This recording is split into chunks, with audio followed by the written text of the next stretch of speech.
Someone is always going to exploit it, and that is what we did as kids as well.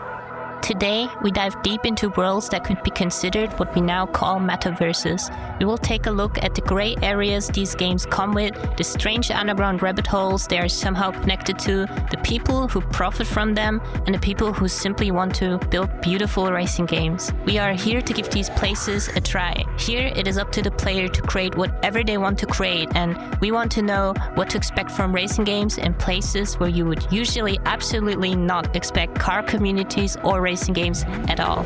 Whether they are good or bad, we will find out today.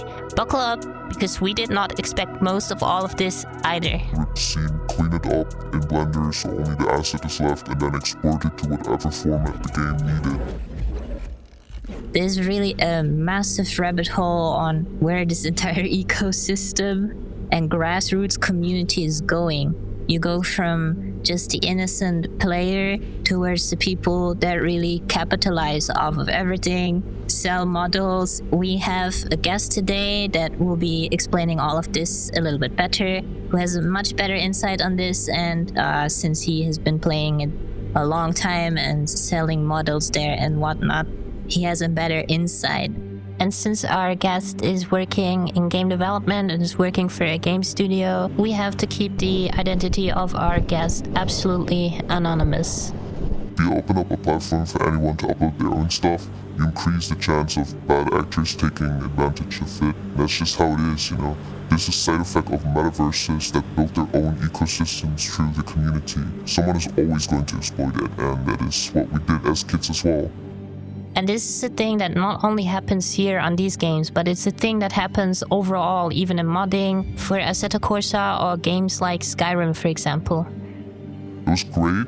It was a good side hustle for us, but you know, we would just make a few thousands of dollars, and as great pocket money as a kid just by ripping models from games and selling them because the parts were in request and shit. We ran into people making 10 times of what we made just from ripping models, plus all the ideas for how they monetize it. It's crazy. Even in Second Life, some people went from just selling cars, mods, tracks, and items to renting out spaces for players and making monthly income, to going as far as money laundering and other shady shit. It was definitely wild, man. Ironically though, this is how I ended up in game development as a designer, but nowadays these kids are way more advanced. If you end up liking the video and this type of content, feel free to support the channel and help us out with a subscribe. That would be really amazing. Other than that, let's get back into the video. But places like these, in fact, not only open the door for bad actors, but also inspired people who put all their time and effort into trying to create what they think is the ideal racing game. Despite being entirely underground, sometimes when people do these things, it can create entire gems. And by that, I was ready to get my friend to join in and find out on how good racing games created entirely by a passion-driven community would feel like. This is our little series on finding gems in forms of racing games in very unusual places.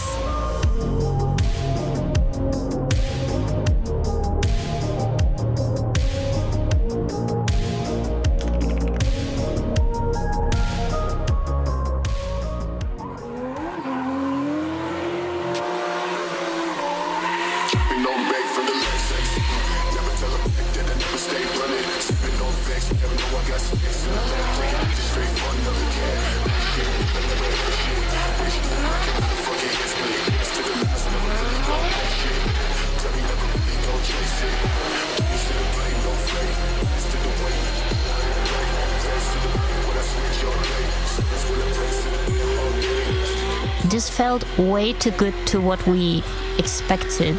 We knew we were going to find racing minigames, but this detailed and this much fun was beyond what we could have expected. Weight transfer that felt good, a camera system that was fun to use, and the original idea of how a car should behave would still transfer it to this game, which made it predictable and easy to control.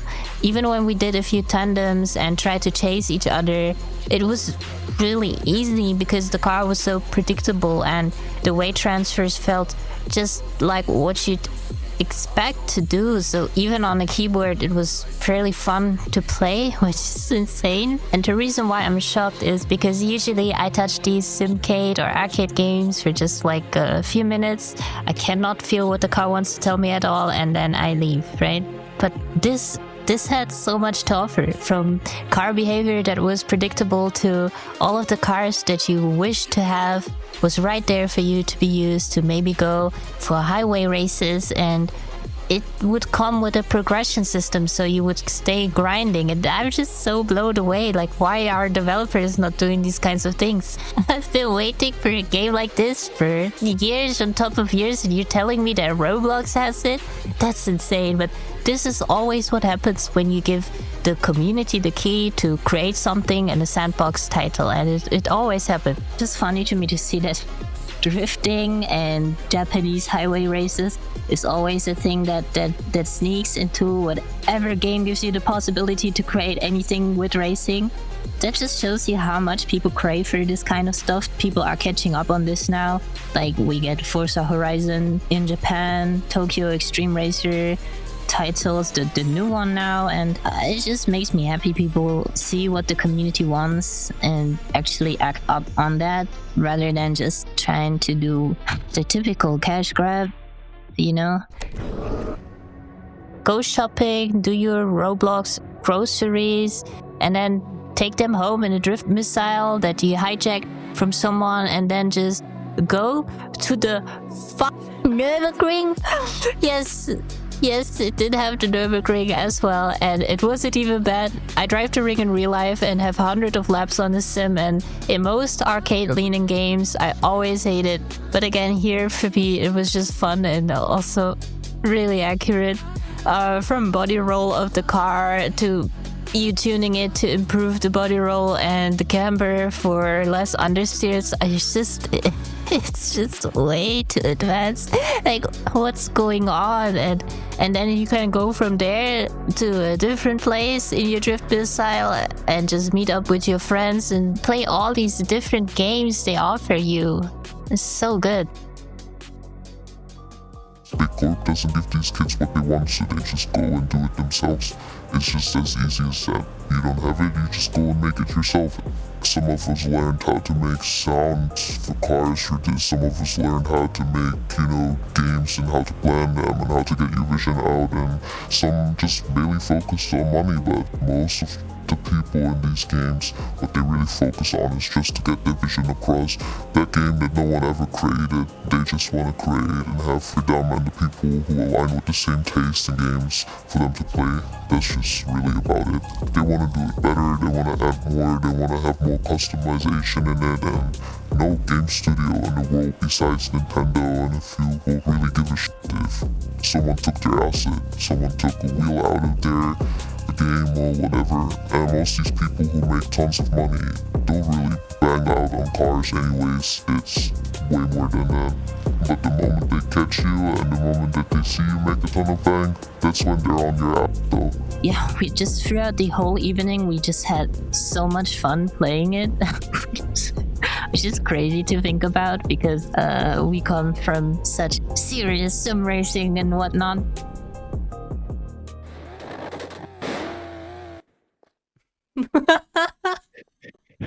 They spawned my car. This fun.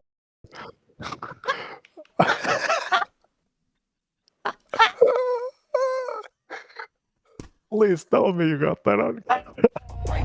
Back up on the board, show some respect. My Honda Civic has a 4-cylinder VTEC. When I go out, people wanna see my ride. They always stare at the Type R on the side. I painted my hood black for that carbon fiber look. My windshield wiper. Even though many of us played this game as kids, I'd strongly advise that kids should not touch it at all. You can literally create anything here in extremely high detail. Think of it like Minecraft, but for adults.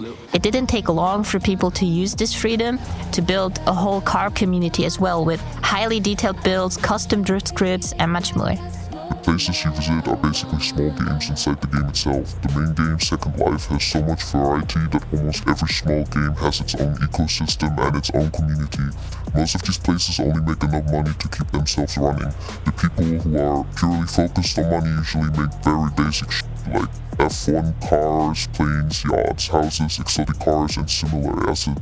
You often see the same turbo squid sketchfab models being reused over and over that made a lot of money for just people back then in the game. Even for fully developed games, all you really had to do was run the game, load the car or asset in a showroom, use a tilt-to-rip scene, clean it up in Blender so only the asset is left, and then export it to whatever format the game needed, and you paid zero money for the entire process.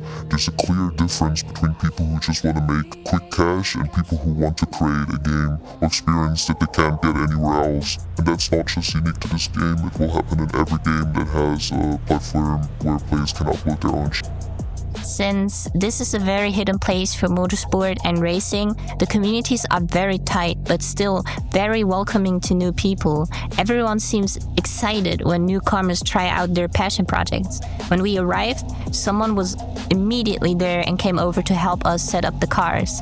The social aspect of these games make everything feel a bit like time traveling. Think back to the OG World of Warcraft, when you really needed other players just to get anywhere. This small community has been going on since years on top of years, right? That has been existing there just to enjoy the same hobbies they love, the cars they love, and the modding together, and then also drifting. And sure, maybe in my opinion, the modding aspect is a tiny bit more like refined in this game. I still think it's pretty awesome that you can just take the car and go and drift. Is it the same experience that I get in AC or whatever? No, of course not, but is it fun? Hell yes. And on top of that, in the same game, you can just go into the parking lot, mod your car, put whatever rims on there, and you're good to go, and then go back on the track. This is what I like about these types of sandbox games, that all of these things already exist in there. You get a sort of like a pair of rims, you put it on the car, and then you can drift. The level of detail where you can take one wheel off, put another one on, swap bumpers, or even leave parts off entirely, and everything of this is right in the game. That allows you for truly unique builds. Every car ends up being tailored to the player in their own way. And despite the limitations the game has, these guys still managed to bring drifting into it by building everything from the ground up themselves. The learning curve is a bit higher, but you can still tune most of these cars. Things like suspension, camber, engine power, turbo, and more. And all of these things change actually how the car behaves on track. You can tune a car more towards drifting or drag racing or even rallying. Since this is basically just a game within a game, the whole game entirely has thousands of scripts for cars and ways of how the car can behave. So you think of it as different physics from creator to creator. And even on this sim, on this game itself, it had D1, D2, R1, and all of these physics will behave different and give you different possibilities. I think that's pretty crazy that in a chat-based game like this, the people still found their way to somehow get drifting into this. And you can tune the car down to its absolute core. You can change the suspension, you can change the camber, you can change the turbo behavior. All of these things is gonna change how the car will behave when you drift, when you race, and I would love to see this more often. And if you take into account that now you can also leave the car, just hang out with your friends and appreciate what everyone built and admire everyone's build, I think this gives this game a huge plus point, because that's something that no one ever thinks of. And that's what, to me, the true concept of a metaverse really is. I want to be able to leave my car sometimes and just hang out with my friends online, especially on days where I can't do that in real life. I really hope you guys enjoyed the video. If you like this type of series, let us know down below where we should go next. Maybe you guys have a hint on what we should check out. Maybe we should go to GTA. Drop your suggestions for racing games in unusual places. I'm always open to check out video ideas and people that we can interview. So anything, just let us know down below. If you want to see some other stuff, check it out here. You can see us drive to Spain after we just built the car. Subscribe if you want to like the video to help it out, and a lot of stuff planned for this year, so, and some big announcements for me to do.